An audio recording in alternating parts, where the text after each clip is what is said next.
Sabia que tem como começar a ganhar dinheiro somente usando o seu celular e trabalhando no conforto da sua casa? A CyberQuest tem tudo o que você precisa saber para conseguir ganhar dinheiro com a internet de forma prática e rápida. Ficou interessado? É só clicar no primeiro link da descrição. Então, mas um ponto interessante até. Todo mundo tem medo da China, mas quem consegue ficar sem fazer comércio com a China hoje? Você acha que é por isso que o Bolsonaro meio que fingiu, deu uma de John No Arms, de José Braço? Historicamente o Brasil pra não querer se indispor, você acha? Cara, não tem como se indispor com a China, porque se a gente for olhar a lista dos nossos maiores parceiros comerciais, 30% do que a gente exporta é pra China.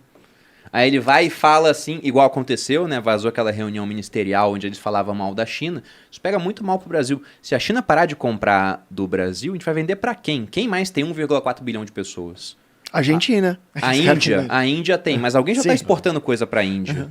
Uhum. A Argentina é o nosso terceiro maior parceiro comercial, mas compara. Muito inferior. É o terceiro, bem inferior. É o terceiro, tem 45 milhões de pessoas. Olha o mercado consumidor do qual a gente está abrindo mão se a gente brigar com a China. Então não precisa ser amiguinho. Mas pensando até nos interesses dos brasileiros em si, é bom que a gente tenha boas relações com todo mundo. Uhum. Agora, lealdade é com o local, é com o brasileiro, né? Mas agora, comércio, não tem pra onde fugir, cara. É, foda mesmo. E você acha que a China tá ficando meio que sem se posicionar também, justamente para criar uma dependência da Rússia que está sendo afastada por todo o Ocidente, deixa a Rússia de escanteio e talvez ela possa buscar um apoio, talvez financeiro com a China, alguma questão de moeda ali. A Rússia está caindo no colo da China já. Porque a gente viu, você fez Reels sobre isso. Sim. Visa e Mastercard saindo da China, quem que entrou lá?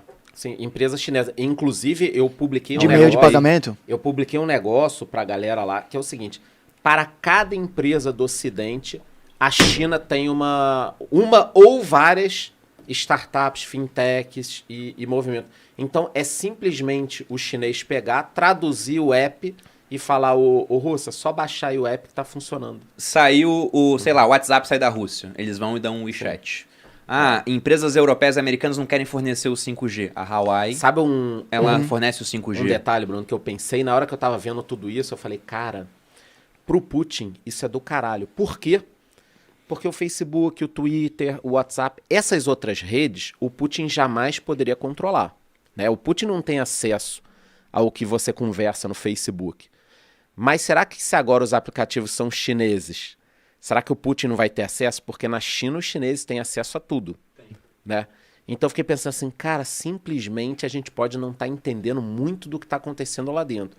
Eu acho que o Putin não imaginava tanta sanção assim, as coisas dessa forma, mas tem muita coisa que está acontecendo que de repente a gente acha que é ruim, mas pro Putin ele está pensando assim, putz, saiu o Facebook, entrou sei lá, qualquer rede aí, depois a gente vê o nome, a partir de agora ele tem um controle, porque é o cara do partido chinês que tem o controle. Então a gente só vai entender isso com muito tempo, né? A gente não vai entender até acontecer porque a gente é refém da nossa cabeça ocidental.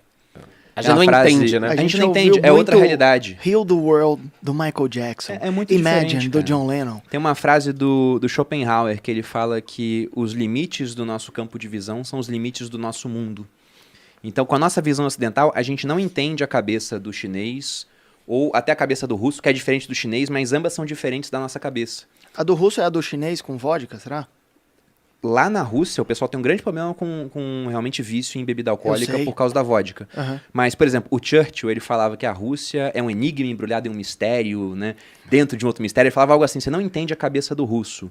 E até por uma questão de uma formação histórica daquela população. Então a gente citou os americanos, que tem fronteira com dois. Os russos fazem fronteira com meio mundo. Entraram em guerra com todo mundo ali em volta. Teve guerra com o japonês, com o chinês. Foram invadidos pelos mongóis lá atrás. Então, esses caras, eles estão acostumados a estar em conflito. Eles têm que ter medo, então, também. E eles acreditam numa unidade central. Eles são muito mais centralizadores em comparação com uma Inglaterra, que embora tenha entrado em conflito com um monte de gente, era uma ilha, estava mais isolada. Então, não é à toa que lá você tem o berço do liberalismo. E na Rússia, por exemplo, você teve a Revolução Socialista, que o Marx falava que iria começar em regiões industrializadas, mas começou num país agrário. Só que é acostumado a uma autoridade central muito forte, que era o czar. Então a gente não entende a cabeça de um povo que teve essa formação histórica muito diferente da nossa. Eu tenho um exemplo bom sobre isso, que não tem nada a ver com esse caso específico, né? Mas talvez a galera um pouco mais velha vá lembrar. Saddam Hussein. Os Estados Unidos tentou exportar a democracia para o Iraque nos moldes que a gente conhece, né? Então Saddam Hussein era um ditador sanguinário, não estou defendendo ele nesses moldes, mas olha como a gente não entende a cabeça, né? O Iraque ele é formado por várias tribos, como todos aqueles países ali, e o Saddam Hussein entrou e do modo dele, ditatorial, sanguinário e tal, ele conseguiu controlar o país. Então você tinha uma certa violência, mas era algo controlado. O que os Estados Unidos fez? Não, vamos tirar o Saddam Hussein e botar uma democracia. E o Iraque sempre teve um contraponto com o Irã. Quando os Estados Unidos vão lá e tiram o Saddam Hussein, o que acontece? Não conseguem colocar uma democracia, o país entra em guerra civil, está até hoje cagado, aí o Irã dominou um pedaço do Iraque. Ou seja, ao tentarmos colocar a democracia do modo ocidental num país do Oriente Médio, você simplesmente tornou esse país muito pior do que ele era antes. Por quê? Porque a gente não entende, né? Você acha que... É uma cultura totalmente diferente, né? A gente acha que a nossa solução ocidental é a panaceia para os problemas mundiais. Só que é isso que você falou, e o Nassim Taleb ele tem um pensamento muito interessante sobre isso. É um autor que eu gosto bastante, eu gostava mais antes dele não gostar de cripto. Ele tá meio rebelde. Mas ele tem ideias muito boas. Ele tem ideias muito boas. Eu fico pensando que ele tá comprando um monte de cripto escondido e no final vai falar, deu golpe em vocês. Eu tava baixando o preço de cripto. Mas o Nassim Taleb ele fala que uma intervenção gera necessidade de mais intervenções depois. Então veja, né, os americanos invadiram o Iraque usando a mesma desculpa que o Putin tá usando na Ucrânia agora. Várias desculpas, mas o Putin falou, a Ucrânia está desenvolvendo armas de destruição em massa. Os Estados Unidos falou isso do Iraque lá atrás, nunca acharam as armas, mas invadiu, removeu um ditador. Indiscutivelmente, Saddam Hussein era um ditador, era um sanguinário. Só que mas quando você tira esse cara, você tenta uma solução que não dá certo, entra em guerra civil, começa uma revolução lá dentro. E nessa guerra civil, quem ganha uma guerra civil? Se você é um cara que você quer chegar ao poder pra fazer coisas boas, mas é ético, e não quer matar as pessoas... Você não vai ganhar nunca. Tem outro cara que quer matar todo mundo pra tomar o poder. O cara que mata tá na vantagem. Então quem vai ganhar é o mais sanguinário. E provavelmente esse novo poder vai ser pior ainda do que o antigo.